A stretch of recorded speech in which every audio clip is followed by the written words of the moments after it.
निधि को घर आए 2 दिन हो चुके थे, मगर वो एकदम खामोश हो गई थी। विनय उससे कितनी बात करने की कोशिश करता, मगर वो चुप ही रहती। निधि, ऐसे कब तक चलेगा? कुछ तो बोलो। तुम्हारी ये हालत देखकर मुझ पर क्या गुजर रही है, कुछ अंदाजा भी है तुम्हें? निधि अभी भी चुप थी। विनय थोड़ी देर उसे देखता रहा। उसकी आंखें नम हो गईं। फिर वो उठकर जाने लगा। आप भी नाराज होकर जा रहे हैं? मैं आपकी अमानत संभाल नहीं पाई। प्लीज मत जाइए। मुझे मनाना नहीं आता, जानते हैं ना आप। फिर भी नाराज होकर जा रहे हैं, कहकर निधि सिसकने लगी। नहीं निधि, मैं तुम्हें छोड़कर कहाँ जाऊंगा। तुम्हें मनाना नहीं आता तो मुझे भी रूठना नहीं आता, ये तुम भी जानती हो। और ये क्या है, अमानत नहीं संभाल पाई? इसमें तुम्हारी कोई गलती नहीं है। हो गया जो होना था। क्या ये खुशी दोबारा मेरी जिंदगी में आएगी ना विनय जी? हाँ निधि, जरूर जरूर आएगी। भरोसा है ना मुझ पर?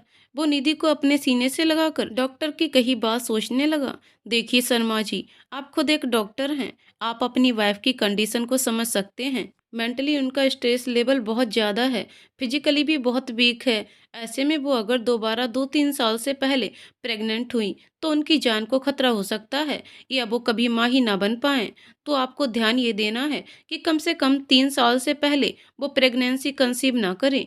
बिना निधि का चेकअप करवाकर घर की ओर जा रहा था। निधि अब पहले से सामान्य हो गई थी। वो कार की खिड़की से बाहर देख रही थी। विनय ड्राइव कर रहा था। एक नजर निधि को देख विनय ने गाड़ी दूसरे रास्ते पर मोड़ दी। ये हम कहाँ जा रहे हैं विनय जी? ये रास्ता तो घर को नहीं जाता। विनय ने हल्की मुस्कान से उसे देखा। अभी पता चल जाएगा। आबादी से थोड़ी दूर, जहाँ चारों तरफ हरियाली छाई हुई थी, बड़े बड़े पेड़, बीच में एक झील जिसमें कई हंसों के जोड़े तैर रहे थे। झील के किनारे पर बेंच लगे हुए थे बैठने के लिए। विनय निधि का हाथ थामे एक बेंच पर बैठ गया। आसपास भी कुछ कपल बैठे हुए थे। निधि यहाँ आकर बहुत खुश थी। वो एकदम से चहक उठी, बिल्कुल बच्चों की तरह। विनय को भी सुकून सा मिला उसे देखकर। थोड़ी देर तक टहलने के बाद दोनों एक खाली बेंच देखकर बैठ गए। निधि सामने झील की ओर देखते विनय के कंधे पर सर रख दिया। विनय ने भी अपना एक हाथ उसकी कमर में लपेट लिया। निधि ने एक बार हल्के से सर उठाकर विनय को देखा, पर विनय सामने झील में तैरते हुए हंसों के जोड़ों को देख ही रहा था। ऐसे मत देखो मुझे, वरना मैं रोमांटिक होने लगूंगा। और फिर मैं तो तुम्हारा ही हूँ। जैसे मर्जी वैसे बैठ सकती हो। आप ना सच में कभी कभी पगला जाते हैं। निधि ने वैसे ही बैठे हुए कहा। सामने इतना रोमांटिक व्यू हो, बगल में इतनी मासूम और मोहक मुस्कान लिए सुंदर सी बीबी हो, तो कोई भी पगलाने पर मजबूर हो जाएगा। तभी सामने से एक अधेड़ उम्र का जोड़ा गुजर रहा था, जिसने विनय की बात सुन ली थी। बिल्कुल सही फरमाया जनाब आपने। पगलाने के लिए बीबियां ही काफी होती हैं। वैसे जिंदगी में शांति के लिए सही राह पकड़ी है आपने। बीबी की खुशामद करो और अमन चैन से जियो।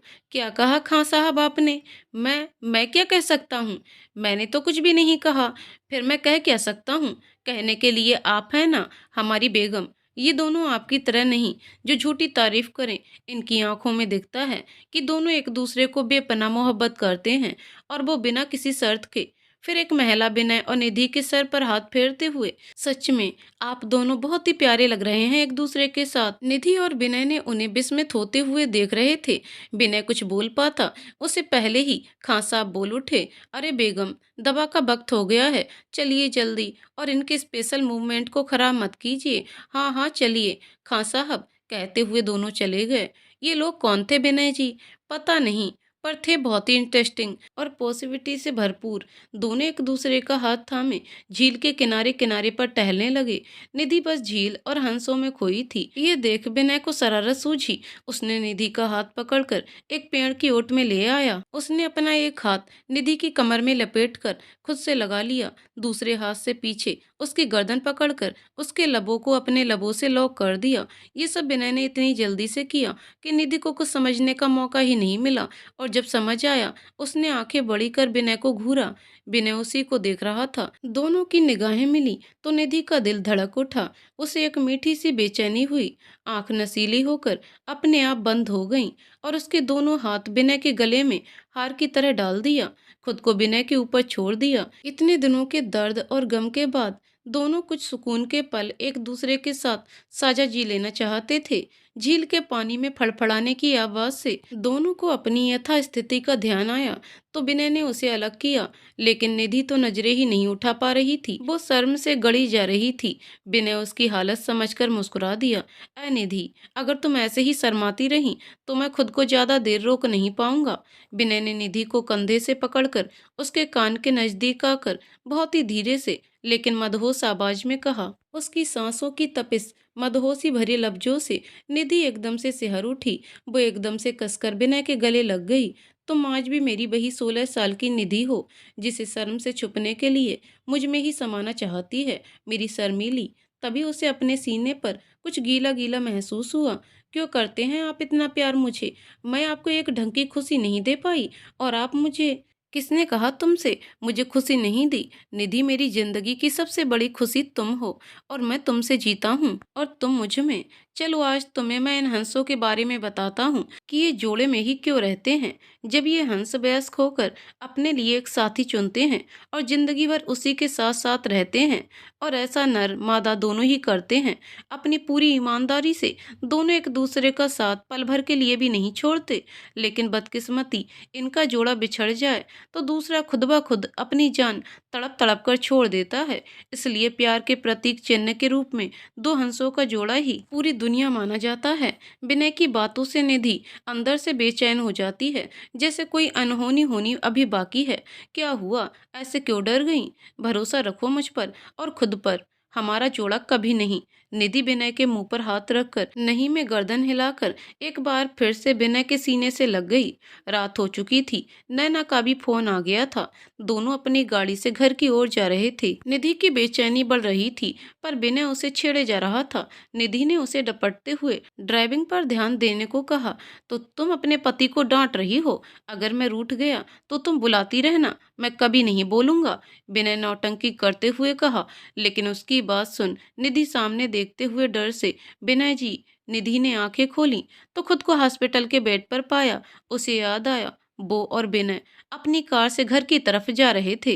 विनय उसके साथ हल्की फुल्की मस्ती करते हुए कार ड्राइव कर रहा था जब सामने से आते हुए ट्रक से उसकी कार टकरा गई और एक जोरदार आवाज आई। निधि की आंखें बंद होने लगीं। उस धमाके में सिर्फ एक आवाज सुनाई दी, निधि, मैं तुम्हें कुछ नहीं होने दूंगा। विनय का ध्यान आते ही वो तड़प उठी। बी विनय जी कहाँ हैं? अभी तक दिखे क्यों नहीं? विनय जी। शोर सुनकर नर्स और डॉक्टर भी अंदर आ गए। नैना गेट पर ही खड़ी भरी आंखों से उसे देख रही थी। डॉक्टर, मेरे साथ में मेरे पति भी थे। कहाँ है वो ठीक तो है ना? देखिए मिसेस शर्मा, आपको 4 दिन बाद होश आया है, तो प्लीज डोंट पैनिक। और हाँ, आपके पति ठीक हैं, दूसरे वार्ड में हैं, उन्हें इंजेक्शन दिया गया है तो अभी सो रहे हैं। और आप भी आराम कीजिए। नहीं, मुझे उनको देखना है। पता नहीं क्यों आपकी बात पर दिल विश्वास क्यों नहीं कर पा रहा है। मैं सिर्फ एक बार उन्हें देखना चाहती हूँ। डॉक्टर नर्स को इशारे से निधि की बिगड़ती हालत देखकर नींद का इंजेक्शन लगाने को कहते हैं।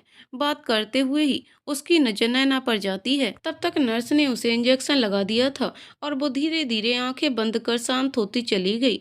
नैना उसके पास बैठकर उसका सर सहलाने लगी। कैसे बताऊं तुम्हें निधि कि तुम्हारे विनय जी कैसे हैं, कहाँ हैं? कहकर वो सिसकने लगी। अगली सुबह जब उसकी आंख खुली तो नर्स से विनय के बारे में पूछने लगी। नर्स ने उसे बहलाने की कोशिश की, मगर वो विनय से मिलने के लिए पैनिक होने लगी। डॉक्टर ने भी अपनी पूरी कोशिश की कि वो मान जाए, पर वो नहीं मानी। इतने में तन्मय और नैना भी आ गए। भाई देखिए ना, ये मुझे उनसे मिलने नहीं दे रहे हैं। मेरा मन बहुत ही भारी हो रहा है। प्लीज भाई, मुझे उनके पास ले चलिए ना। अगर आप लोग नहीं ले जा सकते हो, मुझे ही जाने दो उनके पास। हटिए आप लोग। वो उठकर बैठने लगी, पर उठ नहीं पाई। उसके एक हाथ पैर में फ्रैक्चर था, सर पर भी चोट लगी थी। नैना से उसकी हालत नहीं देखी जा रही थी। तन्मय को कुछ समझ ही नहीं आ रहा था, क्या बोले और क्या करे। नैना ने निधि को सहारा देकर बैठाया। निधि, हालत देखो अपनी, ऐसे जाओगी उनके सामने, कितना बुरा लगेगा उन्हें। तुम्हें ऐसी देखकर कितना बुरा लगेगा उन्हें। संभालो खुद को। निधि नैना का एक हाथ पकड़ते हुए, नैना प्लीज ले चलो मुझे उनके पास। मेरा दम घुट रहा है, जैसे कुछ गलत हुआ है। वो मुझे बुला रहे हैं और मैं उन तक पहुंच ही नहीं पा रही। अगर थोड़ी देर और नहीं ले गए मुझे उनके पास तो मैं अपनी जान दे दूंगी। व्हील चेयर पर बैठी निधि सामने विनय मशीनों से घिरा हुआ अपनी पथराई आंखों से देख रही थी। तन्मय उसे कहता है, सर पर गहरी चोट और खून ज्यादा बहने से विनय कोमा में जा चुका है निधि। वो तुमको सुन सकता है। अगर तुम उसे बुलाओगी तो जरूर वो अपनी गहरी नींद से बाहर निकल आएगा। निधि विनय का हाथ अपने हाथों में लेते हुए, विनय जी, आप ऐसे चुपचाप सोते हुए अच्छे नहीं लग रहे। उठिए ना, आपकी निधि आपको बुला रही है। उठिए ना, मुझे पता है आप मुझे परेशान करने के लिए कोई कसर नहीं छोड़ते, पर इस बार मुझे आपका ये मजाक बिल्कुल पसंद नहीं आया। कैसे आप मुझे अपनी निधि को अकेले छोड़ सकते हैं? आप जानते हैं ना, मुझे अभी सबसे ज्यादा जरूरत आपकी है। पहले हमारा बच्चा हमसे दूर चला गया और अब आप यहाँ चैन की नींद सो रहे हैं। निधि कान्हा जी की आरती कर प्रसाद और आरती तन्मय और नैना को भी देती है। साथ ही उन्हें खुद का हॉस्पिटल जाने का कहकर निकल जाती है। निधि और विनय के एक्सीडेंट को 2 महीने से ज्यादा बीत चुके थे। निधि पूरी तरह से ठीक हो चुकी थी। उसने अपना दुख भुलाकर खुद को पत्थर की तरह मजबूत कर लिया था, लेकिन अंदर से अकेली और टूटी हुई थी। विनय अभी भी कोमा में ही था। उसकी हालत में बस इतना ही सुधार था। निधि की बातें सुनकर उसके आंसू निकल आते थे। डॉक्टर के मुताबिक विनय पूरी तरह से कोमा में नहीं था, एक तरह की बेहोशी में है। सर पर चोट गहरी होने के कारण कुछ नसें अपना काम सही से नहीं कर रही हैं। बाकी उसके होश में आने पर पता चलेगा। निधि हॉस्पिटल पहुंच गई। वह विनय के पास जाकर उसके सर को सहलाकर उससे बातें करने लगती है। फिर भावुक होकर उसके सीने पर सर रखकर रो भी लेती है। अपने आप को मजबूत कर ऑफिस चली जाती है। सारा और रौनक को उसने माफ कर दिया था। साथ ही उन्हें नौकरी से भी ना निकालने की मैनेजर से रिक्वेस्ट भी की थी। सारा और रौनक भी अपने किए पर शर्मिंदा थे। उन दोनों ने सारे ऑफिस स्टाफ के सामने निधि से हाथ जोड़कर माफी मांगी। निधि ज्यादातर काम हॉस्पिटल से ही करती। जब बहुत जरूरी होता तभी वो ऑफिस आती थी। दिन ऐसे ही गुजर रहे थे। 8 महीने बीत चुके थे। पर एक बात अच्छी थी कि तन्मय और नैना के बीच नजदीकियां बढ़ रही थी। उनके बीच प्यार का अंकुर फूट गया था। निधि सब समझ रही थी, मगर अभी वो सिर्फ और सिर्फ विनय पर फोकस करना चाहती थी। मगर विनय की हालत जस की तस बनी हुई थी। निधि का भी सब्र जवाब देने लगा था। विनय जी, आप अपनी इस नींद से जागेंगे नहीं ना। आपने ये साबित कर दिया कि आपको मुझसे प्यारी आपकी ये नींद है, तो ठीक है। मैंने भी एक फैसला किया है कि मैं भी आपके बगल में ही हमेशा के लिए सो जाऊंगी, फिर कभी नहीं उठूंगी। चाहे आप कितना भी आवाज लगाना। वो वहीं उसका हाथ पकड़कर सिसक उठी, फिर उसका हाथ पकड़कर अपने सीने पर रख दिया। देखिए, महसूस कीजिए। आप महसूस कर सकते हैं ना, तो महसूस कीजिए और बताइए, क्या धड़क रहा है? इसकी हर धड़कन की लय अब भी वैसी ही है? शायद जिंदा होने का सबूत है कि ये धड़क रहा है, पर मैं तो मर रही हूँ। जीते जी हर पल हर घड़ी थोड़ा सा रोज मर रही हूँ। लेकिन अब बस, या तो आप होश में आइए या मैं चिर निद्रा में सो जाऊं। मैंने अपने लड्डू गोपाल जी को भी बोल दिया है। अब आपसे कह रही हूँ। 2-4 दिन फिर ऐसे ही बीत गए। निधि को जरूरी एक प्रोजेक्ट के लिए गोवा जाना पड़ा। ये प्रोजेक्ट उसकी कंपनी के साथ उसके और उसकी टीम के लिए भी बहुत जरूरी था, क्योंकि वहाँ जापानी कंपनी के साथ उनका कॉन्ट्रैक्ट था। आज सुबह से ही इतनी बेचैनी क्यों हो रही है? विनय जी तो ठीक होंगे ना? नैना और भाई का फोन भी नहीं लग रहा है। क्या करूं, कैसे पता लगाऊं? फिर उसने डॉक्टर और हॉस्पिटल का नंबर एक एक लगाया, पर नेटवर्क बिजी बता रहा था।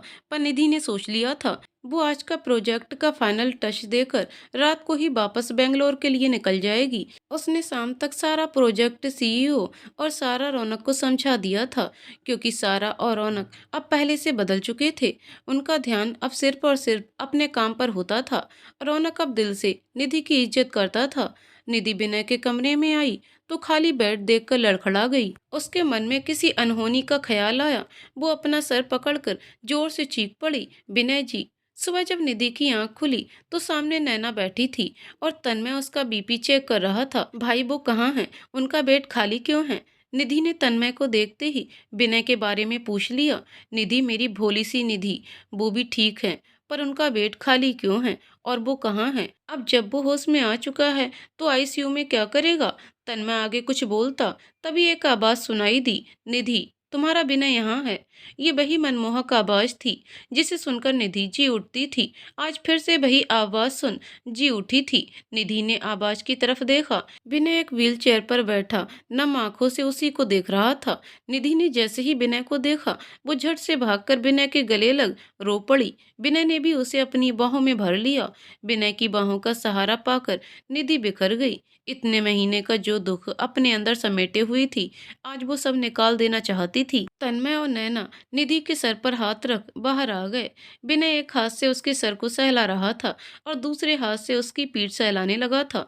काफी देर बाद भी जब विधि चुप नहीं हुई, तो विनय ने उसे अपने से अलग कर उसका चेहरा अपने हाथों में लेकर कहा, शांत हो जाओ निधि। निधि कुछ हद तक शांत हो गई थी। उसने विनय का चेहरा अपने हाथों में लेकर उसके माथे को चूम लिया और उसका हाथ पकड़कर उसके घुटनों के पास बैठकर फिर विनय की गोद में अपना सर रखकर पूछा, लगता है मेरे लड्डू गोपाल को मुझ पर तरस आ ही गया, जो आप मेरी आंखों के सामने बिल्कुल ठीक हैं, बैठे हैं। लेकिन ये सब हुआ कैसे? आप होश में कब आए? तब तक विनय के डॉक्टर ने अंदर आते हुए कहा, इसका जवाब मैं तुम्हें देता हूँ, लेकिन पहले इन्हें आराम करने के लिए बेड पर लिटा देते हैं। अब ये पूरी तरह से ठीक नहीं है, वीकनेस बहुत है इनके अंदर। विनय को लिटाकर निधि भी उसके पास बैठ गई और उसका हाथ अपने एक हाथ में ले लिया, दूसरे हाथ से उसका सर सहलाने लगी।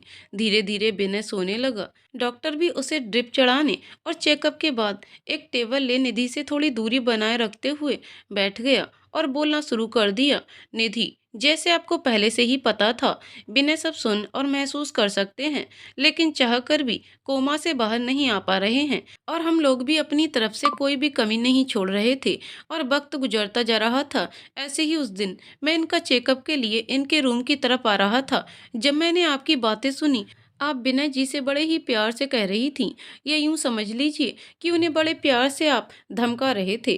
फिर मेरे दिमाग में एक आइडिया आया, क्यों ना शॉक थेरेपी का इस्तेमाल किया जाए। क्योंकि आपने शायद गौर नहीं किया, लेकिन मैंने गौर किया था कि आपकी बातों से इनके दिल और दिमाग में हलचल ज़्यादा बढ़ गई थी, जो मशीनों के जरिए संकेत दे रही थी कि एक कोमा से बाहर निकलना चाहते हैं। और देखिए, इसमें भगवान ने भी मेरा साथ दिया। 2-4 दिन बाद आप गोवा ट्रिप के लिए चली गईं। आपके जाने के बाद मैंने नैना और तन्मय को यही समझाया कि विनय के सामने ऐसे बिहेव करें कि आपका यानी कि निधि का कुछ पता नहीं चल रहा। और वही हुआ जो हम सब चाहते थे, यानी ये प्लान सक्सेसफुल।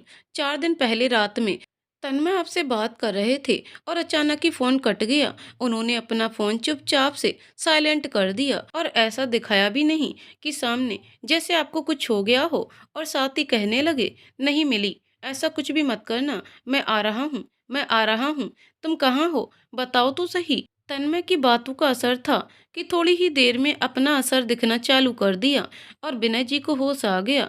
ये सुनते ही निधि की आंखों में आंसू आ गए और डॉक्टर ने आगे फिर कहना शुरू किया, पर होश में आते ही किसी को पहचान नहीं रहे थे। सिर्फ एक ही नाम इनके लब पर था, मेरी निधि कहाँ है। पर निधि इनकी कौन है ये भी याद नहीं था। बस सिर्फ एक ही बात कहते थे, मेरी निधि कहाँ है, उसे बुलाओ। धीरे धीरे करके सब कुछ याद आ गया और ये नैना और तन्मय को भी पहचान गए। फिर इन्होंने तुम्हारे बारे में पूछा तो हमने सब बता दिया। तुम्हें फोन करना चाहा, पर इन्होंने ही मना कर दिया। तुम्हें सरप्राइज देना चाहती थी और सबके फोन स्विच ऑफ करवा दिए। इनका कहना था आपको खुद महसूस हो जाएगा और आप दौड़ी चली आएंगी। हुआ भी वही। डॉक्टर ने एक नज़र विनय को देखा, जो अब सो चुका था। निधि की तरफ देखकर गंभीर आवाज में कहा, निधि जी, विनय होश में तो आ गया है, लेकिन पूरी तरह से ठीक नहीं। कहने का मतलब उसके कमर का नीचे का हिस्सा पूरी तरह से पैरालाइज्ड हो चुका है और ठीक होने में कितना वक्त लगेगा बता नहीं सकते, मगर ठीक जरूर होगा। और ये बात विनय को भी पता चल चुकी है, तो जितना हो सके उसके सामने नॉर्मल रहने की कोशिश करते रहना। फिर डॉक्टर चले गए। तन्मय और नैना पहले से ही वहां पर थे। निधि सूनी आंखों से विनय को देख रही थी। नैना ने पास आकर उसके कंधे पर हाथ रखा तो वो पलटकर नैना से लिपट कर रो पड़ी। विनय को 2 दिन बाद डिस्चार्ज कर दिया गया था। वो घर पर आ गया था। ऐसे ही दिन बीत रहे थे। एक सुबह निधि नहाकर तैयार हो रही थी। विनय उसे एक टक देख रहा था। उसके मन में पुरानी यादें ताजा हो गईं, जब निधि रोज ऐसे ही तैयार होती थी और विनय उसे बैक करता था, फिर जी भरकर उसे परेशान करता था। बेख्याली में ही उसने उठकर निधि के पास जाना चाहा। इसी बीच में बेड से गिरने लगा, लेकिन निधि ने उसे तुरंत संभाल लिया। विनय को भी अपनी वास्तविकता का आभास हुआ। वो भावुक हो निधि के गले लगकर रो पड़ा। निधि ने इन 8 सालों में पहली बार विनय को ऐसे रोते हुए देखा था। निधि को ऐसा लगा जैसे किसी ने उसका दिल अपनी मुट्ठी में लेकर भींच दिया हो। निधि ने विनय की मनोस्थिति को समझते हुए उसके चेहरे को अपने दोनों हाथों में लेकर उसकी आंसू भरी आंखों को चूम लिया। विनय अभी भी बच्चों की तरह बिलख रहा था। निधि से अब उसका दर्द बर्दाश्त से बाहर हो गया।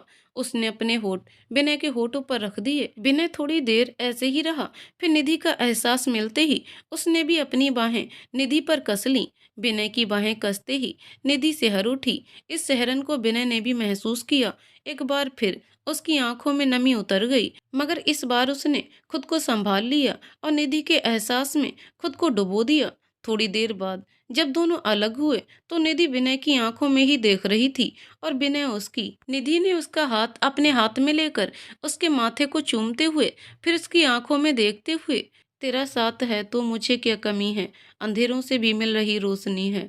विनय झुककर निधि के सर पर किस कर देता है, जिससे निधि सुकून महसूस कर उसके सीने से लग जाती है। निधि और विनय को जापान आए 6 महीने हो चुके थे। निधि जिस प्रोजेक्ट के लिए गोवा गई थी वो पास भी हो गया था और उसका कॉन्ट्रैक्ट भी निधि की कंपनी को मिला था। पर जापानी कंपनी ने निधि की कंपनी से शर्त रखी थी कि ये प्रोजेक्ट जिसने तैयार किया है वही इसे पूरा भी करे, क्योंकि निधि का ये तरीका उन्हें बेहद पसंद आया था। उन लोगों ने निधि की एक दो स्पीच भी सुनी थी जो काफी मोटिवेशनल लगी थी, लेकिन निधि विनय को इस हाल में छोड़कर कभी भी नहीं जाना चाहती थी। निधि की सीईओ मिस्टर माधवन ने विनय को साथ ले जाने के साथ उसके इलाज का आधा खर्च भी कंपनी उठाएगी कहकर उन्होंने निधि को राजी कर लिया था। निधि ने भी अपनी टीम बनाकर लिस्ट दे दी, जिसमें सारा, रौनक जो अब शादीशुदा थे, और नैना तो थी हमेशा निधि के साथ। निधि तो यहाँ भी अपना सारा काम घर से करती थी, जब ज्यादा जरूरी होता तो अपनी टीम के साथ जाकर हैंडल करती थी। अब कोरोना तो पूरी दुनिया में फैला हुआ है ना निधि जी, अब तुम पहले की तरह प्यार नहीं करती हो, और आपको ऐसा क्यों लग रहा है? बस लग रहा है, वही तो मैं भी पूछ रही हूँ, आखिर क्यों? ये चाय पीकर देखो, पता चलेगा। निधि उसकी आंखों में शरारत देखकर मुस्कुराई और एक सिप चाय का लेकर, सब सही तो है, क्या खराबी है? खराबी पहले थी, अब एकदम परफेक्ट है। तुम्हें तो पता ही है मुझे मीठा थोड़ा ज्यादा ही पसंद है। ज्यादा मीठा सेहत के लिए अच्छा नहीं होगा। अभी आपका इलाज चल रहा है। मेरा मीठा शुगर फ्री है। वैसे भी तुम देती ही कहाँ हो मीठा इतना की। चुप, बहुत बोलने लगे हैं, साथ ही बेशर्म भी हो गए हैं। कुछ भी कहीं भी शुरू हो जाते हैं आप। निधि विनय को फिजिकल थेरेपी दिलाकर घर जा रही थी। फिजिशियन जब विनय की मसाज कर रहा था तो उसे काफी दर्द हो रहा था, जिसका एहसास निधि को भी हो रहा था, इसलिए वो उदास सी हो गई थी। विनय उसकी मन की हालत को समझ रहा था। हालांकि दर्द तो उसे भी हो रहा था, लेकिन उससे निधि की उदासी देखी नहीं जाती थी शुरू से ही। तो निधि ने भी विनय की व्हीलचेयर को कैपिटोरिया की तरफ कर लिया। यहाँ आकर विनय उसका मूड चेंज करने के लिए उसे बातों से छेड़ रहा था। How sweet, he so romantic and living couple. दूसरी कुर्सी पर बैठे एक जोड़े में से लड़की ने कहा। तो निधि ने मुस्कुराकर विनय की तरफ देखा और विनय ने उस जोड़े की ओर देखते हुए हल्के मुस्कान के साथ थैंक्स कहा। You are a Indian? Yeah, and she is my wife Nidhi, and I am doctor Vinay Sharma, और अपनी निधि का इकलौता हकदार पति। विनय ने एक आंख विंग करते हुए निधि की तरफ देखते हुए कहा। निधि ने उसे आंख दिखाई। पति तो सभी के इकलौते ही होते हैं, है ना जान? उस जोड़े में से लड़के ने हिंदी में जवाब दिया, जिसे सुनकर विनय ने हैरान होकर उनकी तरफ देखते हुए, आप हिंदुस्तानी हैं? जी हाँ। कहाँ से? गुजरात से। बाय द वे, मैं जफर कुरैशी, ये मेरी शरीके हयात जारा। हम दोनों तब से आप दोनों की नोक झोंक को एंजॉय कर रहे थे, जब से आप आए थे। निधि झेप गई और अपनी गर्दन नीचे झुका ली। तो जफर साहब, आप हनीमून पर जापान आए हैं? विनय ने बात बदलते हुए कहा। नहीं विनय जी, दरअसल इंडिया में मैं जिस कंपनी में काम करता था उसकी एक ब्रांच यहाँ जापान में भी है। मुझे प्रमोशन देकर यहाँ 3 साल के लिए कॉन्ट्रैक्ट पर भेजा गया है, जफर ने कहा। और आप लोग, और आपकी ऐसी हालत, मतलब आप इलाज करवाने आए हैं? इस बार जारा ने पूछा था। नहीं, आपके हस्बैंड की तरह मेरी निधि का भी प्रमोशन हुआ है और सेम सिचुएशन। विनय ने जवाब दिया। कौन सी कंपनी से हैं आप निधि जी? जफर ने कहा। ऐसे ही बातें करते हुए पता चला दोनों एक ही कंपनी साथ साथ काम कर रहे हैं और रहते ही आसपास ही हैं। चारों में अच्छी दोस्ती हो गई। मुझे ना आपसे बात ही नहीं करनी, जाइए और अपनी ड्यूटी निभाइए। नैना गुस्से से किसी को फोन पर डांट रही थी। उधर से भी कुछ कहा गया जिसे सुनकर नैना की आंखें भर आईं। उसने भरे हुए गले से कहा, ठीक है फिर भाई दबे बधाई हो। कहकर नैना ने फोन कट कर दिया। एक बार सामने तो आ जाओ मिस्टर डॉक्टर, फिर देखो मैं तुम्हारा शादी का भूत कैसे उतारती हूँ। बहुत ही मजा आ रहा है मुझे रुलाने में। आपका मजाक आप पर ही भारी पड़ने वाला है। नैना मन ही मन सोचकर मुस्कुरा दी। फिर वो निधि के पास आई जो किचन में खाने की तैयारी में लगी हुई थी। बिना टीवी पर न्यूज देख रहा था। तब दरवाजे की घंटी बजी तो नैना ने आकर दरवाजा खोला तो सामने तन्मय को देखकर उसकी आंखें झिलमिला गईं। उसका दिल किया तन्मय के गले लग जाए, लेकिन थोड़ी देर फोन पर कही बात याद आते ही नैना तन्मय को अनदेखा कर निधि के पास किचन में चली गई। ये तो भरी बैठी है और तेरे ही सर फूटेगी, और लो मुझे, अब ये मेरी लंका दहन करके ही मानेगी। सोचते हुए वो अंदर आ गया। उसकी नजर विनय पर पड़ी। इधर किचन में निधि ने पूछ लिया, कौन था? कान खजूरा। क्या कहा? मुझे तो कहीं नहीं दिख रहा। निधि ने इधर उधर नजर दौड़ाते हुए कहा। तब तक बाहर हॉल में से विनय और तन्मय की आवाज सुनाई दी। निधि ने एक नजर नैना को देखा जिसकी आंखें नम थीं। निधि ने नैना को गले लगा लिया। अच्छा, तो वो कान खजूरा बाहर है, लेकिन इन आंखों में नमी की बजाय नैना ने थोड़ी देर पहले तन्मय से फोन पर हुई बात बता दी। मैं भी बता रही हूँ निधि, इस बार तुम्हारे भाई को मेरे हाथों कोई नहीं बचा पाएगा। तुम भी नहीं। नहीं, मैं बीच में नहीं आऊंगी, बल्कि तेरी तरफ से दो फटके और लगाऊंगी। तब तक बाहर से आवाज आई, ऐ निधि, कहाँ है तू? देख, तेरे से मिलने तेरा भाई इंडिया से जापान आया है और तेरा कुछ पता ही नहीं।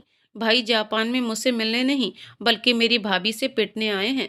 कहते हुए निधि बाहर की तरफ आ गई। नैना भी हंसने लगी। बोल तो तुम सही रही हो। हे भाई, कैसे हो आप? निधि ने देखा तन्मय विनय के पास नीचे बैठा है और अपना सर उसकी गोद में रखा हुआ था। निधि की आंखें नम हो गई थी। उसे देखकर तन्मय ने भी उठकर उसे अपने सीने से लगा लिया। वो भी भावुक हो गया। कैसा है मेरा बच्चा? एकदम ठीक। और ये तुम्हारा खड़ूस पति, आप मिल तो लिए ही हैं, तो आप बताइए कैसे होने चाहिए आपके दोस्त को? जितना मैंने सोचा था उससे कहीं ज्यादा बेहतर हो गया है ये। और ये तो सब तुम्हारी मेहनत और प्यार का नतीजा है। ओए बहन के भाई, आजा और ये बता, कैसा है तू खड़ूस? देख तो रहा है, सामने खड़ा हूँ तेरे, एकदम ठीक ठाक और मस्त, लेकिन ज्यादा देर ठीक रहेंगे नहीं भाई। ऐ पागल, क्यों डरा रही है? वैसे अंदर का मौसम कैसा है? बहुत ही भयानक। काले बादलों से आसमान भरा पड़ा है। वो कभी भी फट सकते हैं। क्यों नन्हे मुन्ने से बच्चे को डरा रही है? अपने भाई से प्यार नहीं है क्या, जो उस हॉरर फिल्म की हीरोइन की साइड इफेक्ट्स तुझे भी हो गए हैं? भाई, किचन के गेट से नैना सब सुन और देख रही थी। उसकी आंखें बरसने लगीं। फिर भी उसने चाय की ट्रे संभाली और हॉल में लेकर आ गई। ट्रे टेबल पर रख वो चुपचाप जाने लगी। विनय ने टोका, नैना क्या हुआ? तुम इतनी शांत क्यों हो? सब ठीक है? हाँ जीजू, सब ठीक है। तो यहाँ हमारे साथ बैठो। अंदर कहाँ जा रही हो? वो क्या है ना जीजू, अभी किसी ने मुझे हॉरर फिल्म की हीरोइन कहा, तो मैंने सोचा अगर यहाँ बैठी तो कहीं डर से उसका हार्ट फेल ना हो जाए, और अंदर जाकर अपनी पैकिंग कर लूं और कुछ दिन रौनक सारा के साथ रह आऊं। आखिर पुराना याराना जो ठहरा। नैना, विनय ने शांत मगर सख्त लहजे में कहा। सॉरी जीजू। वो आगे कुछ नहीं बोल पाई। उसका गला भर आया। वो अपने कमरे में आ गई। तन्मय, क्या कहा है तुमने? इस बार उसे जो इतना अपसेट है। क्या यार, मैंने कुछ नहीं किया, बस हो गया। सारा कसूर मेरी इस मनहूस जवान का है जो बिना सोचे समझे कुछ भी बोल देती है। निधि, तुम बताओ क्या हुआ है? विनय ने निधि से कड़क आवाज में पूछा। फ्लैशबैक। हेलो, हाँ मेरी जान, बोलो। अच्छा जी, आपको मैं याद भी आती हूँ? हैरत हुई जानकर। नैना, प्लीज यार, बहुत ही बिजी था, इनफैक्ट अभी भी हूँ। सोचा तुमसे बात कर लूँ, मेरी मजबूरी समझोगी, लेकिन नहीं, तुम तो कॉलेज गर्ल की तरह नखरे दिखाने लगी हो। मैं नखरे दिखाने लगी हूँ? तो ठीक है, मेरे नखरे उठाने की जरूरत नहीं। आप निभाइए अपनी ड्यूटी और करिए अपनी ड्यूटी से ही प्यार। लोग सही बात कहते हैं, कामकाजी लड़की से प्यार या शादी करना मतलब ओखल में सर देना। अगर इतना ही दुख हो रहा है, अभी ज्यादा देर नहीं हुई है। कोई सीधी सादी घरेलू सी लड़की देखकर कर लो शादी, और एडवांस में अभी आपको बधाई दे देती हूँ। बधाई हो। लगता है कोई पुराना याराना निकल आया है जो इस तरह से बोल रही हो। मतलब रौनक तो है ही ऑप्शन के तौर पर। स्टॉप इट तन्मय जी। रौनक और सारा अब हस्बैंड वाइफ हैं। रौनक हमेशा से ही मेरा दोस्त था, इसके आगे कुछ नहीं। लेकिन आज आपकी बात ने मुझे हमारे रिश्ते के बारे में एक बार फिर सोचने पर मजबूर किया है। नैना, नैना जानू, मैं मजाक कर रहा था। यार तुम तो सीरियस हो गई। यार मैं तो तुम्हें सरप्राइज देने जापान आ गया हूँ, बल्कि थोड़ी देर में पहुंचने वाला हूँ। सॉरी, बहुत देर कर दी आपने। और फोन काट दिया। फ्लैशबैक खत्म। सारी बात सुनने के बाद विनय ने अपना सर पीट लिया और तन्मय को घूर कर देखा। क्या करूं मैं तेरा? तेरे जैसे लोगों के लिए कहावत चरितार्थ है, आ बैल मुझे मार। विनय जी आप शांत रहिए। और भाई, आप जाकर मेरी भाभी को मनाइए। कैसे वो मुझे नहीं पता, मगर तब तक आप मुझसे या विनय जी से बात नहीं करेंगे, यही आपकी सजा है। अब आप जा सकते हैं। कहते हुए निधि विनय की व्हील चेयर अपने कमरे में ले आई। तन्मय नैना के कमरे में जाकर उसे पीछे से ही अपनी बाहों में भर लिया। नैना भी दो पल सब भूलकर तन्मय को महसूस करने लगी। जैसे ही तन्मय की बातें याद आईं, उसने उसे खुद से झटक कर दूर कर दिया। तन्मय भी कहाँ मानने वाला था। उसने नैना को कमर से पकड़कर अपने पास खींच लिया। नैना छूटने के लिए कसमसाने लगी। तन्मय बस उसे देखता रहा। छोड़िए मुझे। नहीं, मैं मार दूंगी आपको। तुम्हारा ही हूँ, चाहे मारो या प्यार करो, तुम्हारी इच्छा। और मैंने काम भी मार खाने वाला किया है, तो तुम मार ही लो। मैं सच में मार दूंगी। तन्मय ने अपने गाल उसके आगे कर दिए। लो मारो। सटाक एक जोरदार आवाज आई। तन्मय ने दूसरा गाल भी आगे बढ़ा दिया। दूसरे गाल पर भी सटाक की जोरदार आवाज आई। ऐसे ही तन्मय ने दो बार और किया, लेकिन नैना ने तीसरी बार तन्मय की कॉलर पकड़ उसे गले से लगा फपक कर रो पड़ी। तन्मय की भी आंखों में नमी थी। वो उसके सर को सहलाता रहा।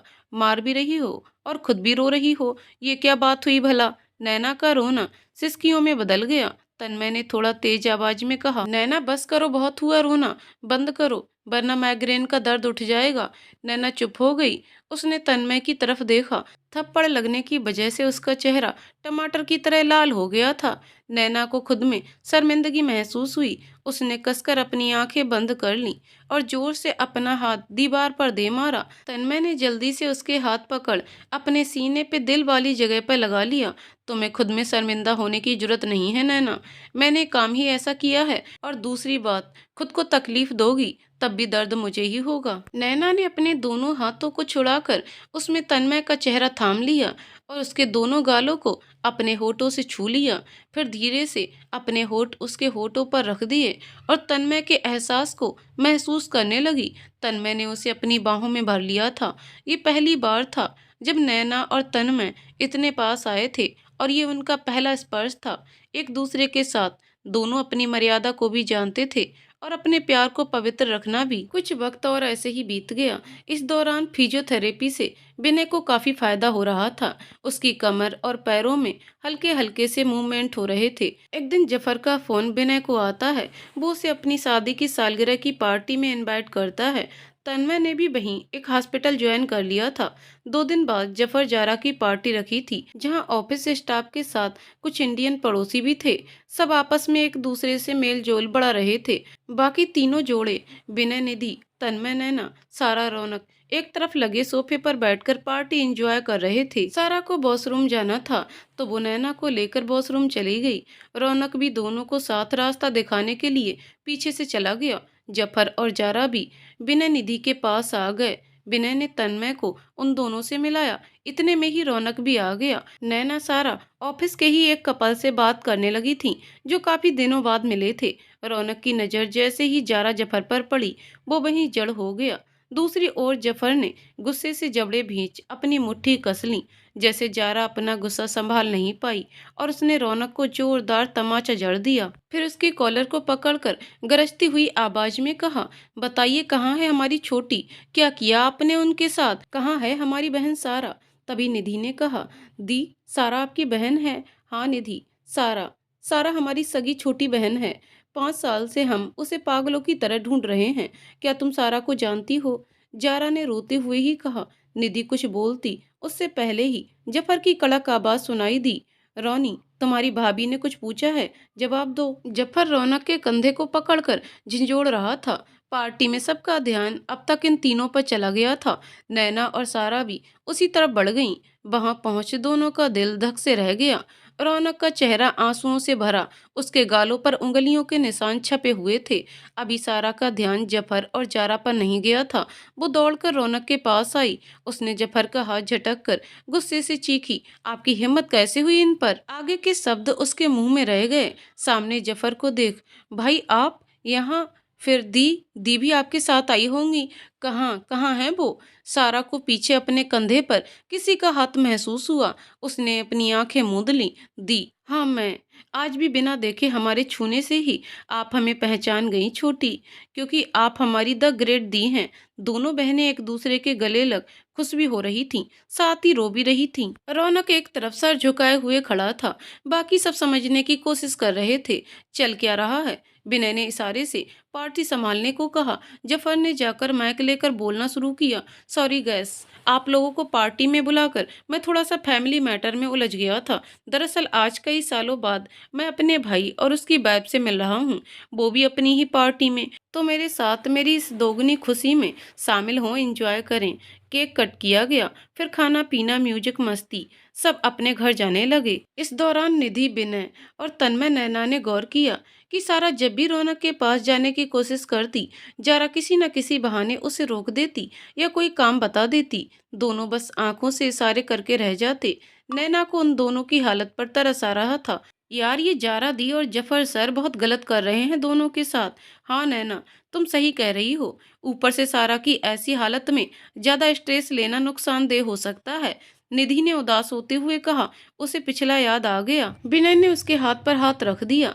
निधि ने उसकी तरफ देखा तो उसने भी पलके झुकाकर कुछ नहीं का इशारा किया। बहुत देर से रौनक सारा को ही देख रहा था। उसने एक प्लेट लगाई और उसे लेकर सारा के पास आकर जफर जारा की परवाह किए बिना ही उसे खाना खिलाने लगा। तुम्हें पता है, तुम्हें ज्यादा देर तक भूखा नहीं रहना चाहिए, वो भी ऐसी हालत में। आपने खाया? हाँ, बहुत ही अच्छा खिलाया तुम्हारी बहन और भाई ने, और शायद अभी कुछ खिलाना बाकी भी है। कहकर वो हल्का सा हंस पड़ा। सारा की आंख भर आई। उसने अपनी तरफ बड़ा निवाला उसके मुंह में डाल दिया। दोनों ने एक दूसरे को खाना खिलाकर वापस जफर और जारा के पास आए। रौनक ने जफर से कहा, भाई। जफर ने उसे घूर कर देखा। सॉरी सर अब हम निकलना चाहेंगे, रात भी ज्यादा हो गई है। हमारी वजह से मेरे दोस्त भी रुके हुए हैं। सारा कहीं नहीं जाएगी, जारा ने सख्ती से कहा, और सारा का हाथ पकड़ उसे अपने सीने से लगाए अंदर ले जाने लगी तो सारा लड़खड़ा गई। पास खड़ी निधि और नैना ने उसे संभाल लिया, पास ही रखे सोफे पर लिटा दिया।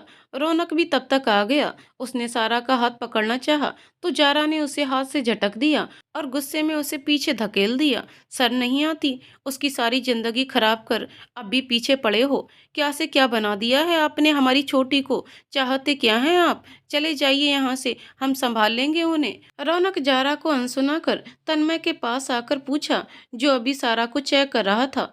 तन्मय भाई, वो इतना ही बोल पाया और उसका गला भराया। अरे यार ठीक है वो भी, और ये भी बस थोड़ा स्ट्रेस ज्यादा ही ले रही है। तन्मय ने उसके कंधे पर हाथ रखकर कहा। जारा एक बार फिर गुस्से से रौनक की तरफ पलटी और सख्ती से पूछा, क्या हुआ है छोटी को, और ऐसा क्या किया आपने कि डॉक्टर स्टेज से बचने को बोल रहे हैं? निधि, जो अब तक चुप खड़ी शुरू से अब तक सब कुछ सुन रही थी, अब उसे जारा की रौनक के प्रति रूखे बर्ताव से गुस्सा आने लगा। उसने विनय की तरफ देखा तो उसने भी पलके झपकाकर हाँ कह दिया। माफ करना जारा दी, ये आपका फैमिली मैटर है, मेरा बोलने का हक नहीं है। लेकिन रौनक और सारा मेरे टीम मेंबर होने के साथ हम सब बहुत अच्छे दोस्त भी हैं, साथ ही ये दोनों पति पत्नी भी, जिसे आप बार बार दूर करना चाह रही हैं।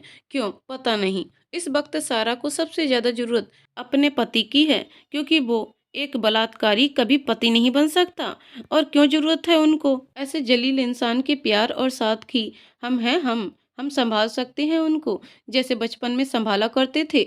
जारा ने गुस्से में हाँफते हुए कहा, क्योंकि सारा माँ बनने वाली है दी। निधि ने बड़े ही आराम से कहा, मुझे लगता है आपको रौनक को लेकर कोई बहुत ही गलतफहमी हुई है। इस बार विनय ने जफर और जारा को देखते हुए कहा, कोई गलतफहमी नहीं है शर्मा जी, ये सामने खड़े शख्स कहने को हमारे देवर हैं, साथ ही हमारी छोटी बहन के शौहर भी, लेकिन अपनी ही बीबी के साथ इन्होंने जबरदस्ती की है। हमारी छोटी को इन्होंने जीते जी मार डाला था। जारा ने चीख कर कहा। सब सकते में आ गए थे। जो जहाँ था वो वहीं जम गया। तभी एक और चीखती हुई आवाज सबके कानों से टकराई। वो बलात्कारी नहीं है दी, न उन्होंने उस रात मेरे साथ जबरदस्ती की थी। आपको पूरी बात नहीं पता है दी, और जब पता चलेगा तो खुद को कभी माफ नहीं कर पाएंगी। और आज मैं आपको सारी सच्चाई बताऊंगी, फिर आप शायद आपको मुझे अपनी छोटी बहन कहने से नफरत होगी। रौनक ने आकर उसे गले से लगा लिया, उसके माथे को चूमते हुए कहा, तुम्हें मेरे सर की कसम, तुम कुछ भी नहीं बताओगी। और आज की सबसे बड़ी सच्चाई ये है कि तुम मेरी हो, मेरी जान हो। अब प्लीज शांत हो जाओ, नहीं तो इसे भी तकलीफ होगी। और अपनी जेब में से एक गोली निकालकर उसके मुंह में डाल दिया। पानी पिला उसे शांत करने लगा। थोड़ी ही देर में वो गोली के असर से सो गई। तो उसे अपनी बाहों में उठाकर बाहर की तरफ बढ़ा ही था कि जफर की आवाज से रुक गया। रोनी, छोटी को उसके कमरे में सुलाकर आओ। सर, अपना कमरा अपने घर में होता है और घर भी अपनों से ही होता है। रोनी, जो कहा है वो करो। जफर ने उसे घूरते हुए कहा। नैना ने भी कहा, इतनी रात में सारा को लेकर निकलना ठीक नहीं होगा। साथ ही मौसम भी खराब होने लगा था। रौनक सारा को अंदर कमरे में ले गया। बाकी सब भी हॉल में आ गए। जारा अभी भी सारा की कही आखिरी बात से सदमे में थी। जफर ने उसे कंधे से पकड़कर सोफे पर बिठाया और पानी पिलाया। निधि विनय ने फिर अपनी बात कही। जफर और जारा जी, आप सबकी बातें सुनकर ऐसा लग रहा है कोई बहुत ही बड़ी गलतफहमी है आप लोगों के बीच में। अक्सर जो दिखता है वो होता नहीं है, क्योंकि हम सब रौनक को भी अच्छी तरह से जानते हैं। बेहतर होगा आप सब बैठकर बात सुलझाइए, इससे सारा को राहत मिलेगी। सब आपस में बात कर ही रहे थे कि रौनक भी सारा को सुलाकर बाहर हॉल में आ गया। तुम आज भी कुछ नहीं कहोगे रोनी? जफर ने रौनक से पूछा। उसने अपनी गर्दन नीचे झुका ली। ये देख जफर ने अपना सर दाएं बाएं हिलाया, सर ऊपर की ओर करके मुंह से लंबी लंबी सांस लेने लगा। जारा, जो सारा की हालत और उसकी कही बात से सदमे में थी, जफर और रौनक की ऐसी बिखरी हालत देखकर वो रौनक की कॉलर पकड़कर गुस्से से कांपती हुई बोली, ऐसा कौन सा राज है जो हमें भी नहीं पता? छोटी कौन सी अधूरी बात को कह रही थी जिसे हम पूरा नहीं जानते हैं? बताइए रौनक, उस भयानक काली रात की ऐसी कौन सी सच्चाई है जो हम नहीं जानते पर आप दोनों जानते हैं? रोनी, अगर आपके दिल में हमारे लिए थोड़ी सी भी इज्जत है तो सच्चाई से हमें रूबरू करवाइए प्लीज। वो नहीं बताएंगे जारा? इन्होंने वादा किया है सारा और खुद से, तो वादा खिलाफी कैसे करेंगे? भले ही बदनामी और तकलीफ का जहर भर भर प्याला पीना पड़े, पर मुंह से कुछ नहीं कहेंगे। पर मैं आपको उस रात की काली सच्चाई बताऊंगा, क्योंकि इसकी शुरुआत मुझसे ही जाने अनजाने में हुई थी। और सॉरी, मुझे लगता है हमें अब चलना चाहिए, क्योंकि मुझे लगता है ये आप लोगों की जिंदगी से जुड़ा निजी मामला है, तो शायद हम लोगों के सामने कहना ठीक नहीं होगा। हमें आप लोगों पर पूरा भरोसा है शर्मा जी, और जो सच्चाई मैं आप सभी के सामने रखने वाला हूँ, उसके बाद आप जैसे दोस्त की जरूरत होगी खुद को संभालने के लिए। जफर ने विनय की बात को काटते हुए अपनी बात पूरी की। फिर जारा का हाथ पकड़ उसे सोफे पर बिठाकर उसे अपने सीने से लगाकर कहा, जो हादसा सारा के साथ उस रात हुआ, असल में वो आपके साथ होने वाला था, लेकिन सारा ने आप पर उसकी आंच तक नहीं आने दी और खुद को झुलसा दिया उस कभी ना बुझने वाली आग में। मेरे साथ, मतलब छोटी की ऐसी हालत की जिम्मेदार मैं हूँ, मेरी वजह से। जारा अटक अटक कर बोल रही थी। वो लंबी लंबी सांस लेने लगी थी। जफर वैसे ही उसे अपने सीने से लगाए बैठा रहा। रौनक से देखा नहीं गया तो बोल पड़ा, भाई प्लीज रहने दीजिए, इनसे बर्दाश्त नहीं होगा। नहीं रोनी, आज नहीं तो कभी नहीं। फिर जारा को देखते हुए, जान आप ऐसे टूट नहीं सकती, हिम्मत के साथ सच्चाई का सामना कीजिए, जफर ने कहना शुरू किया। उसके दादा लखनऊ के जाने माने रईसों में से एक थे। उनकी 3 संतानें थीं, 2 बेटे 1 बेटी। जावेद जफर के पिता थे और नावेद जारा के। जारा और सारा जब 10 साल की थीं, तो एक कार एक्सीडेंट में उनके माता पिता चल बसे। दादा और ताया ताई ने दोनों को माँ बाप की कमी महसूस नहीं होने दी। समय इसी तरह बीत रहा था। साथ ही कुछ लोगों की नीयत भी बदल चुकी थी। दोनों बहनें बचपन का आंगन छोड़ जवानी की दहलीज पर खड़ी थीं। जारा सारा से 2 साल बड़ी थी, लेकिन दोनों का रूप रंग कद काठी से दोनों को अलग अलग पहचानना मुश्किल हो जाता था। वहीं जफर की बुआ के दिमाग में लालच का कीड़ा लग रहा था। वो अपने पिता की आधी संपत्ति पाने के लिए अपने बिगड़ैल बेटे याकूब की शादी जारा से करवाना चाहती थी, लेकिन उनके इरादों पर रौनक ने पानी फेर दिया। घर में कोई फंक्शन था, सारे मेहमान आने शुरू हो गए थे। बुआ भी अपने बेटे याकूब के साथ आई थी। याकूब सीधे रौनक के पास आकर पूछा, ओए, तेरी दोनों बहनें कहाँ हैं? खासकर वो बड़ी। याकूब ने अजीब से लहजे में कहा, जिसे रौनक ने भी नोटिस किया। अरे बोलो भी, कहाँ हैं? दोनों तीखी मिर्ची दिख नहीं रही हैं। याकूब भाई, बहनें तो आपकी भी वो लगेंगी ना, फिर आप मेरी ही बहन क्यों बना रहे हैं? वो छोड़ो, ये देखो कैमरे वाला मोबाइल, क्या मस्त कैमरा है। मैं इसमें सबसे पहले जारा की फोटो लेना चाहता हूँ, इसलिए पूछ लिया। खैर तुम्हें नहीं पता तो मैं खुद देखता हूँ, पहले उसके कमरे में ही जाता हूँ। कहते हुए वो कमरे में से निकल गया। रौनक को कुछ ठीक नहीं लगा था। वो भागकर जफर के पास आया और उसे सारा हाल कह सुनाया। जफर गुस्से से जारा के कमरे की तरफ बढ़ गया। जफर ने जब से होश संभाला था, वो दिल ही दिल में जारा से प्यार करता रहा था।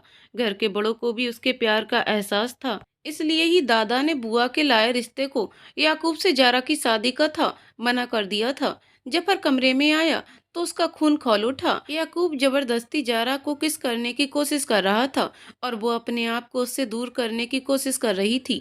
जफर ने जाकर पास आकर उसे पीछे से गर्दन पकड़कर जारा से दूर धकेल दिया और ताबड़तोड़ 3-4 थप्पड़ जड़ दिए और घसीटते हुए सबके बीच नीचे ले आया। बुआ ने जब याकूब की ऐसी हालत देखी तो बौखला गई। ये क्या बदतमीजी है जफर? अगर ये बदतमीजी है तो अंदर जो ये करने की कोशिश कर रहा था वो क्या था? क्या किया इसने? इसने जारा के साथ? मैं उसके साथ कुछ करूं, तुझे क्या, बहन है तेरी? सटाक एक जोरदार आवाज आई। मोहब्बत है मेरी इस घर की होने वाली बड़ी बहू, और तूने उसे नापाक करने की कोशिश की। अपनी अय्यासियों को मोहब्बत का जामा पहना दिया और मेरे बेटे को ही उल्टा फंसा रहे हो। बस कह कसा। दादाजी की जोरदार आवाज से बुआ डर कर चुप हो गईं और हॉल में शांति छा गई। जानती हुई ये पार्टी हमने क्यों रखी है? कह कसा। जी नहीं अब्बू, हम आज अपने चारों बच्चों की सगाई करने वाले हैं और 10 दिन बाद ही इनकी शादी भी है। आज हम ये सरप्राइज अपने बच्चों को देने वाले थे, मगर आपके इस कपूत की वजह से। एक बात और, कह कसा, आप हमारी बेटी हैं, इसलिए हम ये अच्छी तरह जानते हैं आपके दिमाग में क्या चल रहा है। दूसरी बात, आपका ये कपूत आज के बाद कभी हमारी चौखट ना चढ़े। हाँ, आप एक बेटी बनकर आएंगी तो आपका स्वागत करेंगे, नहीं तो आज से हमारे रिश्ते खत्म। कहकर दादाजी सभी बड़ों को सगाई की तैयारी करने को कहे अपने कमरे में चले गए। उन्हें इस बात से गहरा सदमा लगा था। सबके बीच होते हुए भी याकूब की हिम्मत इतनी बढ़ गई थी। अपनी इतनी बेइज्जती से बौखलाए याकूब ने जाते हुए भी जफर को धमकी दी। तूने आज जो किया है जफर, उसका अंजाम अब तेरी वो मोहब्बत भुगतेगी। ऐसा दाग लगाऊंगा कि चाह कर भी मिटा नहीं पाओगे। बर्बाद कर दूंगा उसको, तुम्हारी मोहब्बत को एक सजा बना दूंगा मैं। उसकी आवाज इतनी कर्कश थी कि कमरे में बैठी जारा डर से सिहर उठी। सारा ने उसे अपने गले लगाते हुए कहा, मेरे जीते जी कोई याकूब तो क्या, तेज हवा का झोंका भी आपको छू नहीं पाएगा दी। आपकी तरफ आने वाली हर मुसीबत को पहले मुझसे होकर गुजरना होगा। ये आपकी सारा का वादा है आपसे दी। बोल तो दिया, पर कोशिश भी मत करना, वरना मैं खुद से नहीं जानता मैं तेरा क्या करूंगा। दूर रहना मेरी जरा से क्या, उसकी परछाई से भी दूर रहना। मैं अपनी बेबा बुआ का लिहाज भी भूल जाऊंगा कि तू उनकी इकलौती औलाद है, इसलिए दूर, बहुत दूर रहना। चारों की शादी हुए 4 साल बीत चुके थे। शादी के तुरंत बाद ही जफर इंजीनियरिंग के लिए ऑस्ट्रेलिया चला गया था। रौनक और सारा का भी ये इंजीनियरिंग का लास्ट ईयर था। दादाजी ने इन चारों की शादी तो करवा दी थी, लेकिन अलग अलग रहना था। दादाजी का फैसला था, जब चारों अपने पैरों पर एक साथ खड़े हो जाएं, तो अपनी शादीशुदा जिंदगी की शुरुआत कर सकते हैं। और उनकी बात का मान भी इन चारों ने रखा था। पर रौनक थोड़ा शरारती था। उसे सारा को परेशान करने में मजा आता था। कई बार मौका मिलने पर वो सारा को अपने कमरे में खींच लिया करता था। कभी उसके होठों को चूम लेता था तो कभी उसकी कमर में हाथ लपेटे अपने सीने से लगाए रहता था। उसे अपनी चाहत का एहसास कराता रहता था। सारा को भी उसकी चाहत का एहसास था, लेकिन शर्म और झिझक से वो कुछ कह नहीं पाती थी। जब भी रौनक सामने पड़ता था, खासकर अकेले में, तो वो शर्मा कर भाग जाती थी। सब ऊपर छत पर ईद का चांद देखने में लगे हुए थे। सारा किसी काम से नीचे आई तो मौका देख रौनक भी उसके पीछे आ गया। यहाँ वहां देखा तो वो अपने कमरे में अलमारी खोलकर कुछ ढूंढ रही थी। रौनक ने आहिस्ता से दरवाजा लगाया और दबे पांव उसे पीछे से ही गले से लगा लिया। वो डर के चिहुक उठी, फिर रौनक को महसूस कर शांत हो गई। छोड़िए मुझे। नहीं, चांद नहीं देखना क्या? वही तो देखने आया हूँ। चांद यहाँ कमरे में? हाँ, मेरा चांद इस कमरे में ही है, जिसे सिर्फ मैं देखूंगा और कोई नहीं। रौनक ने उसे घुमाकर अपनी तरफ किया, फिर उसका चेहरा अपने हाथों में लेकर, उस चांद का तो पता नहीं, पर मेरा चांद आज बेहद खूबसूरत लग रहा है, जिस पर सिर्फ और सिर्फ मेरा हक है। सारा का दिल उसकी बातों से धड़क उठा था। तभी शोर सुनाई दिया, चांद निकल आया। देखा, मैंने अपने चांद की तारीफ क्या की, वो आसमान का चांद भी जलन से निकल आया। चांद मुबारक, सारा ने धीरे से शर्माते हुए कहा। उसकी आंखें पहले से ही झुकी हुई थीं। तुम्हें भी चांद मुबारक, लेकिन ये रूखा सूखा लग रहा है, कुछ मीठा हो जाए। सारा ने उसकी बात का मतलब समझने के लिए जैसे ही अपनी पलकें उठाईं, सीधा रौनक की आंखों से उसकी आंखें टकराईं। वो सिहर उठी। तब तक वो उसके होठों को अपने होठों से लॉक कर चुका था। सारा ने भी मदहोश हो अपनी आंखें मूंद लीं। उसने अपने दोनों हाथों को उसके गले में डाल दिया और खुद को उसके आगोश में ढीला छोड़ दिया। मदहोशी में दोनों ये भी भूल गए कि दरवाजा लॉक नहीं है। धड़ाक से दरवाजा खुला और जारा अंदर आई। वो दोनों अभी भी एक दूसरे में खोए हुए थे। उन दोनों को ऐसे देख जारा मुंह फेर कर खड़ी हो जोर से बोली, छोटी। जारा की आवाज से दोनों हड़बड़ा गए। दोनों के ही मुंह से एक साथ निकला, भाभी दी। दोनों जल्दी से अलग हुए। सारा डर और शर्म से मुंह फेर कर खड़ी हो गई। वही हाल रौनक का भी था। उसने धीरे से हिम्मत कर कहा, भाभी अब आप मुड़ सकती हैं। जारा ने मुस्कुराकर रौनक के पास पहुंचकर उसके कान ऐंठते हुए कहा, ये सब क्या चल रहा था? भाभी मेरा कान। और मैं तो आपकी बहन को मुबारकबाद दे रहा था मीठे के साथ, तो हमसे थोड़ा सा नमकीन खा लीजिए। कहते हुए जारा ने उसके कान दोबारा से ऐंठ दिए। नहीं भाभी, मुझे मीठा पसंद है, वो भी आपकी बहन वाला। बदमाश, अब आप पिट जाओगे। नहीं, बीबी के सामने नहीं पिटना मुझे, वरना कल से वो भी शुरू हो जाएगी। कहते हुए वो भाग गया। जारा ने सारा को गले लगा लिया, उसके सर पर प्यार से हाथ फेरने लगी। हमें बहुत खुशी है कि रौनक जैसा पार्टनर आपको मिला। बहुत ही ज्यादा प्यार करते हैं आपसे, शायद हमसे भी ज्यादा। लेकिन बच्चे, थोड़ा संभल कर, अभी सिर्फ निकाह हुआ है हम चारों का, रुखसती नहीं। तब तक आप अपना ध्यान रखिए। सब ठीक था, समय अपनी गति से बढ़ रहा था। सभी बहुत खुश थे। जफर भी आ गया था। हफ्ते भर में ही दोनों बहनों की रुखसती की रस्म थी, लेकिन कोई भी था जो कुछ और सोचे हुए था। किसी की जिंदगी में ग्रहण बनने वाला था। रौनक बेंगलोर चला गया था अपना इंटरव्यू देने। अगले ही दिन जफर, जारा और जफर के मम्मी पापा अजमेर शरीफ चले गए। दादाजी की तबीयत खराब होने की वजह से जारा को उनके साथ ही रुकना पड़ा। उन सबको गए 2 दिन हो गए थे। शाम को जारा का फोन आया कि वो कल सुबह तक पहुंच जाएंगे और शायद रात को ही रौनक भी वापस आ जाए। जारा ने थोड़ा सा सारा को रौनक का नाम लेकर छेड़ा, फिर इधर उधर की बात कर फोन रख दिया।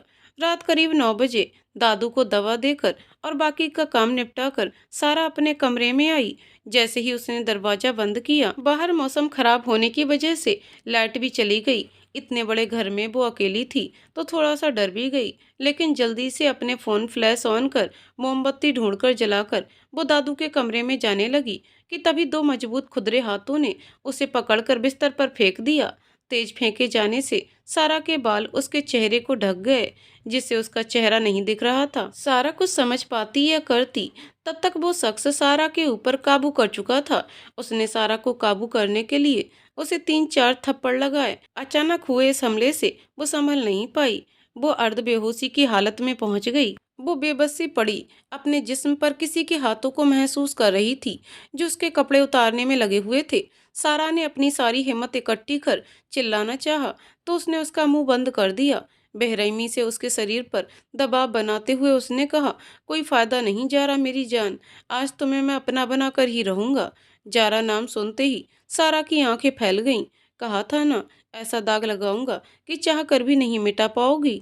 आज तुम्हें बर्बाद कर जफर से अपनी बेइज्जती का हिसाब किताब पूरा करूंगा। थप्पड़ मारा था सरे महफिल में, तो मैं उसको ऐसा थप्पड़ मारूंगा जिसका दर्द सारी जिंदगी झेलेगा। उसकी बीवी उसकी होने से पहले ही मेरी हो गई। हा हा हा। शैतानी हंसी हंसते हुए वो जानवर बन सारा पर टूट पड़ा। वो उसके शरीर के साथ उसकी आत्मा को भी लहूलुहान करता गया। रात 12 बजे जब रौनक घर आया तो एक अजीब सा सन्नाटा पसरा हुआ था। वैसे ही पूरे रास्ते भर उसे एक बेचैनी ने घेर रखा था। वो जल्द से जल्द सारा के पास आना चाहता था। यहाँ आकर भी वो बिना देर किए सारा के कमरे की तरफ बढ़ गया। कमरे में पैर रखते ही जो उसने सामने देखा तो वो वहीं लड़खड़ा कर गिर गया। हिम्मत कर वो खड़ा हुआ। उसके सामने उसकी बचपन की मोहब्बत, उसकी बीबी, पलंग पर निर्वस्त्र खून से लथपथ पड़ी सिसक रही थी। सारा। रौनक ने मुंह फेर कर नीचे गिरी चादर से उसे ढका, उसे अपनी बाहों में लेकर चीख उठा कि किसने? कौन है वो? रौनक ने सारा को गले लगाते हुए तड़पते हुए पूछा। याकूब। सारा ने बहुत ही धीरे से अटकते हुए कहा। गुस्से की तेज लहर रौनक के शरीर में दौड़ गई। उसे 4 साल पहले की घटना याद आ गई। याकूब, तुझे जिंदा छोड़कर बहुत ही बड़ी गलती कर दी, लेकिन अब नहीं। आज तू मरेगा, वो भी मेरे हाथों से। कहकर वो खड़ा ही हुआ था कि सारा ने उसकी कलाई पकड़ ली और उसे जाने से मना करने लगी, पर वो नहीं काबू कर पा रहा था अपने गुस्से को। अब मैं आपके लायक नहीं रही तो मेरी बात भी नहीं सुनेंगे। उसकी बात सुनकर रौनक अपने होश में आया। उसे एहसास हुआ सारा को अभी उसकी जरूरत है। दूसरे। सारा की बातों ने उसे अंदर तक हिला दिया। तुम मेरे लिए कितनी लायक और पाकीज़ा हो, ये मुझे शब्दों में कहने की जरूरत नहीं। उसने फिर से उसे अपने सीने में लगा लिया। सारा उसका प्यार और सानिध्य पाकर बिखर गई और सिसकते हुए उसने वो सब बता दिया जो याकूब ने उससे कहा था, कि कैसे उसने जारा समझकर सारा के साथ हैवानियत की। साथ ही उसने रौनक को अपनी कसम दी कि वो उसकी बहन को भी नहीं पता लगने देगा, वरना जो कुछ उसके साथ हुआ है उसके लिए खुद को जिम्मेदार मान वो अपनी जान भी ले सकती है, क्योंकि वो सारा को अपनी जान से भी बढ़कर मानती थी। रौनक भी उसकी बात से सहमत था। वो जानता था, उसने तो बचपन से ही देखा था कि जारा एक कांच की गुड़िया की तरह उसको संभालती थी। उसकी थोड़ी सी तकलीफ पर कैसे बेचैन हो जाया करती थी, लेकिन यहाँ तो उसके धोखे में इतना बड़ा कुकृत्य हो गया, तो ये जानकर वो जरूर अपने आप को नुकसान पहुंचा सकती थी। सारा रोते रोते कब उसकी बाहों में बेहोश हो गई, उसे पता ही नहीं चला। रौनक को याद आता है कि सारा के फटे हुए कपड़े कमरे में इधर उधर फैले हैं और उसने कुछ पहना भी नहीं है, तो उसे कुछ समझ नहीं आता क्या करे। तभी उसे सबकी आवाज सुनाई दी, जो शायद समय से पहले लौट आए। घड़ी देखी तो सुबह के 4 बज रहे थे। उसने कुछ सोचते हुए अपनी शर्ट उतार कर एक तरफ रख दी और अपनी आंखों में आंसू लिए सारा को अपनी बाहों में लेट गया, जो देखने में लगे कि रौनक ने उसके साथ जबरदस्ती की होगी। और हुआ भी ऐसा ही। वापस आती ही जारा सारा को देखने अपने कमरे में जाती है, तो उसके कदम वहां की हालत देखकर रुक जाते हैं। धड़कते दिल से वो अंदर आज जैसे ही सामने देखती है, जोर से चीख पड़ती है। उसकी चीख सुनकर सब कमरे में आते हैं। सब स्तब्ध रह जाते हैं। सामने बिस्तर पर सारा एक चादर में लिपटी हुई बेहोश पड़ी थी। उसे देखकर ही लग रहा था चादर के अलावा उसके जिस्म पर कोई कपड़ा नहीं है। उसी चादर में रौनक भी अर्धनग्न अवस्था में बैठा था। जारा अपनी सारा की ये हालत देखकर रौनक के पास आ उसे पागलों के जैसे थप्पड़ मारने लगी। उसकी ये हालत रौनक की अम्मी से देखी नहीं गई, तो उन्होंने उसे रोकते हुए गले लगाया, लेकिन वो तब तक बेहोश हो गई थी। जब उसे होश आया तो उसे ये बताया गया कि रौनक तो सारा को लेकर जापान चला गया है, क्योंकि कानूनी रूप से और शरीयत के हिसाब से सारा उसकी पत्नी थी, जिसके साथ हम बिस्तर होना कोई गलत बात नहीं थी। वापस वर्तमान में सारी बात सुनकर नैना ने पूछा, रौनक, अगर तुम इतने अच्छे परिवार से हो, जो अपने रिश्ते को बचाने की खातिर खुद को उनकी नज़र में गिरा दिया, तो फिर ये छचोरे जैसी जिंदगी क्यों जीने लगे थे? निधि के साथ ऐसा क्यों किया? रौनक ने कहा, मैं घर में सबको बोलकर आया कि जापान जा रहा हूँ, ताकि हमें कोई ढूंढ ना पाए। सारा के साथ बेंगलोर आ गया, क्योंकि मुझे नौकरी बेंगलोर में मिली थी, साथ ही घर भी। बेंगलोर में आने के बाद मैं थोड़ा काम में बिजी हो गया। इस बीच सारा डिप्रेशन में जा रही थी। एक बार बरबसी मेरी नज़र बैठी हुई सारा पर गई। मेरी सारा पहले वाली सारा नहीं रही थी, ये तो कोई और है, जो सांस तो ले रही थी पर शायद जिंदा नहीं है। मेरे दिल में दर्द की एक लहर उठी। मैंने उठकर उसे अपने सीने से लगा लिया, लेकिन वो बेहोश थी। डॉक्टर ने कहा ये गहरे डिप्रेशन में है, किसी सदमे की वजह से। मुझे कुछ समझ नहीं आ रहा था क्या करूं, क्या नहीं। फिर मैं उसे लेकर सीधा एक क्लब गया। वहां के माहौल से थोड़ा सारा को फर्क पड़ता देख मुझे थोड़ी उम्मीद जगी। उस रात पहली बार ड्रंक होकर हम फिजिकल हुए थे। उसके बाद ये सिलसिला जारी है। सारा खुद को मारकर एक नई सारा को जिंदा कर रही थी। मैंने भी यही सोचा, उसको पुरानी तकलीफों से ऐसे ही निजात मिल जाए, लेकिन हम गलत ट्रैक पर चले गए थे। इसका एहसास हम दोनों को निधि के माफ करने और उसकी चंद बातों से हुआ। मुझे आज भी याद है जब मेरी उस हरकत से निधि के साथ क्या हुआ था, फिर भी उसने हम दोनों को आसानी से माफ कर दिया। हमें नौकरी से ना निकाले, इसकी भी रिक्वेस्ट की। साथ ही उसने जो कहा, तुम दोनों वो नहीं जो दिख रहे हो, तुम दोनों वो हो जो सबसे छुपा रहे हो।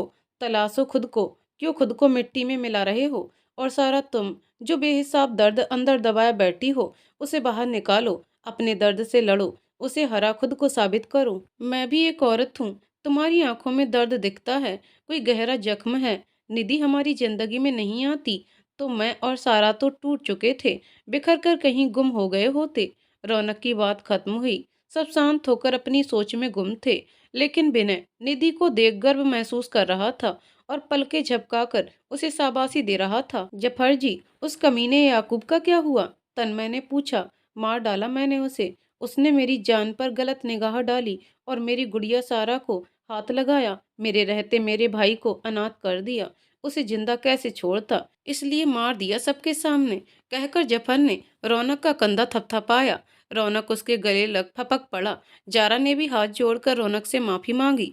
उसने क्या सोचा और क्या निकला। तीनों एक दूसरे से मिल अपना दुख कम कर रहे थे। इधर निधि को छोड़ सब सारा के लिए दुखी मन से सोच रहे थे। खासकर नैना की दोस्त होकर भी उसके अनकहे दर्द को नहीं समझ सकी। एक अल्लड़ मुंहफट बदतमीज सी लड़की इतना दर्द अपने सीने में दबाए हुए थी। निधि विनय को दवा देकर लेटा देती है। सुबह होने में थोड़ा ही समय बाकी था और संडे भी था, तो सब आराम करने चले गए। दोस्तों, कहानी का तीसरा व अंतिम भाग अगले वीडियो में। तो दोस्तों, आपको कहानी कैसी लग रही है हमें कमेंट करके जरूर बताइएगा। कहानी पसंद आई हो तो वीडियो को लाइक शेयर करें और चैनल को सब्सक्राइब करें। कहानी को पूरा सुनने के लिए बहुत बहुत धन्यवाद दोस्तों।